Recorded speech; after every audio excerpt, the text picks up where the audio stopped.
ಮಹರ್ಷಿ ವಾಲ್ಮೀಕಿ ಅಭಿವೃದ್ಧಿ ನಿಗಮದಲ್ಲಿ ನಡೆದಿರುವಂತಹ ಹಗರಣದಲ್ಲಿ ಭಾಗಿಯಾದವರನ್ನ ಈಗಾಗಲೇ ಇಡಿ ಬಲೆಗೆ ಹಾಕ್ತಾ ಇದೆ. ಜೊತೆಗೆ ದೊಡ್ಡವರನ್ನ ಬೇಟೆ ಕೂಡ ಆಡ್ತಾ ಇದೆ. ಈ ಮಧ್ಯೆ ಮುಖ್ಯಮಂತ್ರಿಯವರ ಹೆಸರು ಹೇಳುವಂತೆ ಒತ್ತಾಯಿಸ್ತಾ ಇದ್ದಾರೆ ಇಡಿ ಅಧಿಕಾರಿಗಳು ಅಂತ. ಇಡಿ ಅಧಿಕಾರಿಗಳ ವಿರುದ್ಧವೇ ರಾಜ್ಯ ಅಧಿಕಾರಿ ಕೊಟ್ಟಿರುವಂತಹ ಕಂಪ್ಲೇಂಟ್ನ ಆಧಾರದ ಮೇಲೆ ಎಫ್ಐಆರ್ ಅನ್ನು ದಾಖಲಿಸಿಕೊಳ್ಳಲಾಗಿದೆ. ಇದನ್ನೇ ಅಸ್ತ್ರ ಮಾಡಿಕೊಂಡಿರುವಂತಹ ಕಾಂಗ್ರೆಸ್ ಕೇಂದ್ರ ಸರ್ಕಾರದ ವಿರುದ್ಧ ಪ್ರತಿಭಟನೆಯನ್ನು ನಡೆಸಿದ್ರೆ, ಮತ್ತೊಂದು ಕಡೆಯಲ್ಲಿ ಹೈಕೋರ್ಟ್ ಇಡಿ ವಿರುದ್ಧ ದಾಖಲಾಗಿರುವಂತಹ ಎಫ್ಐಆರ್ಗೆ ತಡೆ ಕೊಟ್ಟಿದೆ.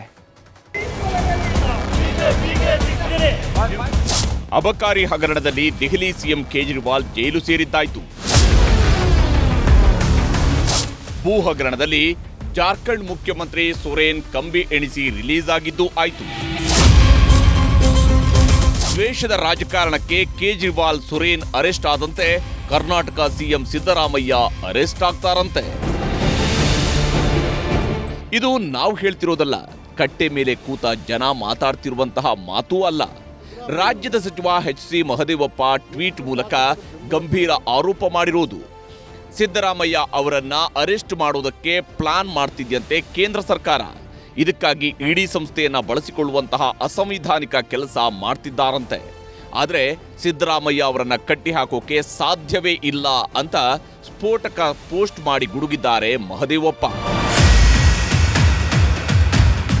ಸಚಿವ ಮಹದೇವಪ್ಪ ಸುಮ್ನೆ ಪೋಸ್ಟ್ ಮಾಡಿ ಪ್ರತಾಪ ತೋರಿಲ್ಲ. ಅದಕ್ಕೂ ಬಲವಾದ ಕಾರಣ ಇದೆ. ವಾಲ್ಮೀಕಿ ಹಗರಣದಲ್ಲಿ ಭಾಗಿಯಾದವರನ್ನ ಇಡಿ ಅಧಿಕಾರಿಗಳು ತೀವ್ರ ವಿಚಾರಣೆ ನಡೆಸ್ತಾ ಇದ್ದಾರೆ. ಸಮಾಜ ಕಲ್ಯಾಣ ಇಲಾಖೆ ಅಧಿಕಾರಿ ಕಲ್ಲೇಶ್ಗೂ ಡ್ರಿಲ್ ಮಾಡ್ತಿದ್ದಾರೆ.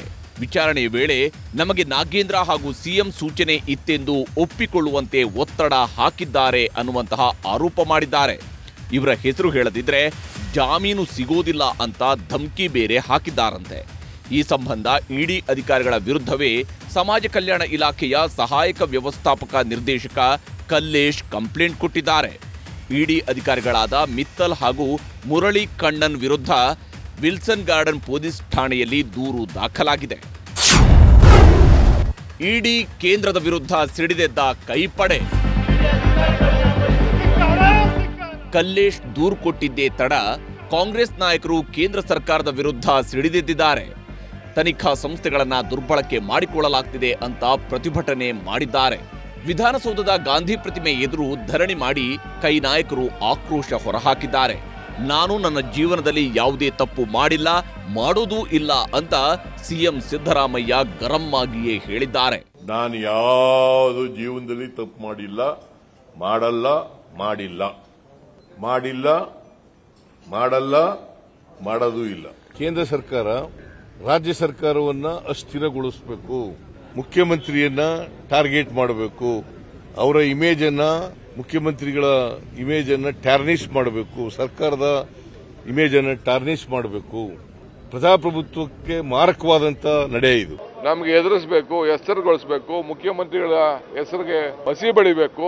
2-3 ರಾಜ್ಯಗಳಲ್ಲಿ ಹಿಂದೆ ಈ ರೀತಿ ಆಗಿದ್ದು ಕಂಪ್ಲೇಂಟ್ ಕೊಟ್ಟಿದ್ದು ನಾವೆಲ್ಲ ನೋಡಿದ್ದೇವೆ. ಹಿಂಗೆ ಮುಖ್ಯಮಂತ್ರಿಗಳನ್ನೇ ನೇರವಾಗಿ ಟಾರ್ಗೆಟ್, ಸರ್ಕಾರನೇ ನೇರವಾಗಿ ಟಾರ್ಗೆಟ್ ಮಾಡೋಂಥ ವ್ಯವಸ್ಥೆ ಇವತ್ತು ನಡೀತಾ ಇದೆ.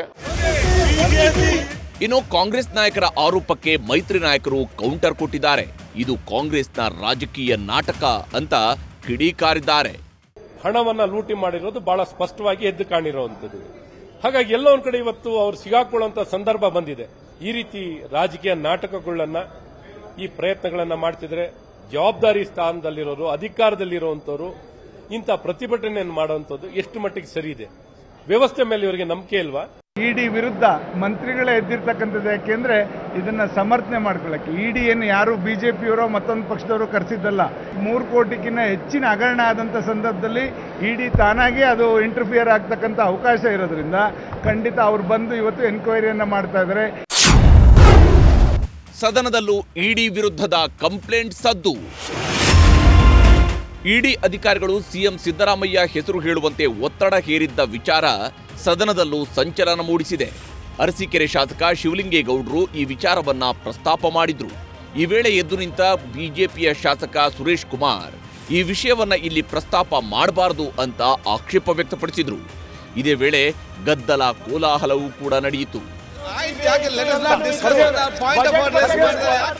ಪರಿಷತ್ನಲ್ಲೂ ಇಡಿ ಅಧಿಕಾರಿಗಳ ವಿರುದ್ಧ ನಿಲುವಳಿ ಸೂಚನೆಯನ್ನ ಮಂಡಿಸಲು ಕಾಂಗ್ರೆಸ್ ಎಂಎಲ್ಸಿ ಯುಬಿ ವೆಂಕಟೇಶ್ ಹಾಗೂ ಇತರೆ ಸದಸ್ಯರು ಪಟ್ಟು ಹಿಡಿದರು. ಇಡಿ ಅಧಿಕಾರಿಗಳ ವಿರುದ್ಧದ ಎಫ್ಐಆರ್ಗೆ ಹೈಕೋರ್ಟ್ ತಡೆಯಾಜ್ಞೆ. ವಿಲ್ಸನ್ ಗಾರ್ಡನ್ ಪೊಲೀಸರ ಎಫ್ಐಆರ್ಗೆ 2 ವಾರಗಳ ಕಾಲ ತಡೆಯಾಜ್ಞೆ. ಜಾರಿ ನಿರ್ದೇಶನಾಲಯದ 2 ಅಧಿಕಾರಿಗಳಾದ ಮಿತ್ತಲ್ ಹಾಗೂ ಕಣ್ಣನ್ ವಿರುದ್ಧ ದಾಖಲಾಗಿದ್ದ ವಿಲ್ಸನ್ ಗಾರ್ಡನ್ ಪೊಲೀಸರ ಎಫ್ಐಆರ್ಗೆ 2 ವಾರಗಳ ಕಾಲ ಹೈಕೋರ್ಟ್ ತಡೆಯಾಜ್ಞೆ ನೀಡಿದೆ. ಆಗಸ್ಟ್ 21ಕ್ಕೆ ಆಕ್ಷೇಪಣೆ ಸಲ್ಲಿಸಲು ರಾಜ್ಯ ಸರ್ಕಾರಕ್ಕೆ ಸೂಚನೆ ನೀಡಿ ವಿಚಾರಣೆಯನ್ನ ಮುಂದೂಡಲಾಗಿದೆ. ತೀರ್ಪಿಗೂ ಮುನ್ನ ವಾದ ಪ್ರತಿವಾದಗಳು ಹೀಗಿದ್ವು. ಹೆಚ್ಚುವರಿ ನಿರ್ದೇಶಕ ಕಲ್ಲೇಶ್ ವಿಚಾರಣೆಗೆ ಹಾಜರಾಗಿದ್ರು. 18ನೇ ತಾರೀಕಿನ ದಾಳಿ ವೇಳೆ ದಾಖಲೆಗಳು ಸಿಕ್ಕಿದ್ವು. ದಾಳಿಯಾದ 1 ವಾರದ ನಂತರ ಕಲ್ಲೇಶ್ ದೂರು ದಾಖಲಿಸಿದ್ದಾರೆ. ಕಲ್ಲೇಶ್ ವಿಚಾರಣೆ ಮಾಡಿ ಹೇಳಿಕೆ ಪಡೆಯಲಾಗಿದೆ. ಕಲ್ಲೇಶ್ ಪ್ರಕರಣದ ಆರೋಪಿನ ಕಲ್ಲೇಶ್ ಆರೋಪಿಯಲ್ಲ. ಕಲ್ಲೇಶ್ಗೆ ಇಡಿ ಅಧಿಕಾರಿಗಳು 17 ಪ್ರಶ್ನೆ ಕೇಳಿದ್ದಾರೆ. ಕೆಲವು ಪ್ರಶ್ನೆಗಳಿಗೆ ಸಿಬ್ಬಂದಿ ಹಾಗೂ ಕಡತಗಳು ಬೇಕು ಅಂದಿದ್ದಾರೆ. 16ಕ್ಕೆ ವಿಚಾರಣೆ ಮಾಡಲಾಗಿದೆ. 18ಕ್ಕೆ ದಾಳಿಯಾಯಿತು. ನಮ್ಮ ಬಳಿ ಹಲವು ದಾಖಲೆಗಳಿವೆ. ಅಕ್ರಮವಾಗಿ ಒತ್ತಡ ಹಾಕ್ತಾ ಇದ್ದೀವಿ ಅಂತ ಹೇಳಿದ್ದಾರೆ. ಇದು ಉದ್ದೇಶಪೂರ್ವಕವಾದ ಎಫ್ಐಆರ್. ಸಿಬಿಐ ಕೂಡ ಪ್ರಕರಣ ದಾಖಲು ಮಾಡಿದೆ. ಇಡಿ ತನಿಖೆ ಶುರು ಮಾಡಿದೆ. ಸಿಎಂ ಹೆಸರು ಹೇಳಲು ಒತ್ತಡ ಹೇರಲಾಗ್ತಿದೆ. ಒಬ್ಬ ಅಧಿಕಾರಿ ಕರ್ತವ್ಯ ಮಾಡಿದ್ರೆ ಅವರ ಮೇಲೆ ಹೇಗೆ ಎಫ್ಐಆರ್ ಮಾಡಲಾಗುತ್ತೆ? ಇಡಿ ಸಿಬ್ಬಂದಿ ಹೇರಿರುವ ಒತ್ತಡದ ಬಗ್ಗೆ ದೂರು ಕೊಡಲಾಗಿದೆ. ಒತ್ತಡ ಹೇರಿದ ಬಗ್ಗೆ ದೂರು ಕೊಡುವ ಹಕ್ಕು ಸಾಮಾನ್ಯನಿಗೆ ಇಲ್ವಾ? ಸಿನಿಮಾ ಸ್ಟೈಲ್ನಲ್ಲಿ ಐಡಿಯಾ ಮಾಡಬಾರ್ದು. ಕೇಸ್ ತನಿಖೆಗೆ ನೀಡಿದ್ರೆ ನಾಳೆ ಎಲ್ಲರೂ ಬಂದು ಹೀಗೆ ದೂರು ಕೊಡ್ತಾರೆ. ಯಾಕೆ ರಾಜ್ಯ ಸರ್ಕಾರ ಹೀಗೆ ಮಾಡ್ತಿದೆ?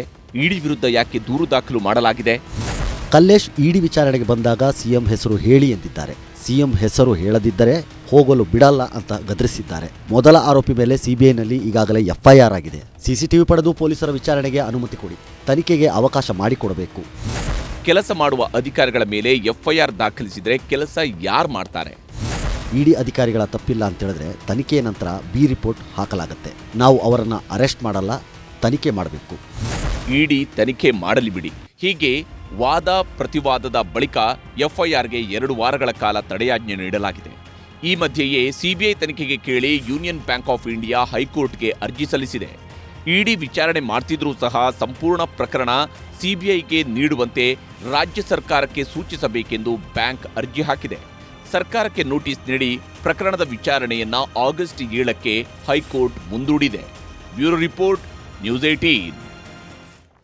ಕನ್ನಡಿಗರ ಮೆಚ್ಚಿನ ನಿಮ್ಮ ನ್ಯೂಸ್ 18 ಕನ್ನಡ ಈಗ ವಾಟ್ಸ್ಆಪ್ನಲ್ಲಿಯೂ ಲಭ್ಯ. ಕರ್ನಾಟಕ ಮತ್ತು ದೇಶ ವಿದೇಶದ 360 ಡಿಗ್ರಿ ಸುದ್ದಿ ವಿವರವನ್ನ ನೀವು ನಿಮ್ಮ ಕೈ ಬೆರಳುಗಳಲ್ಲಿಯೇ ಪಡೆಯೋದಿಕ್ಕೆ ಈ QR ಕೋಡ್ ಅನ್ನು ಸ್ಕ್ಯಾನ್ ಮಾಡಿ. ನಮ್ಮ ಚಾನೆಲ್ ಅನ್ನು ಫಾಲೋ ಮಾಡಿ, ನೋಟಿಫಿಕೇಶನ್ ಆನ್ ಮಾಡಿ.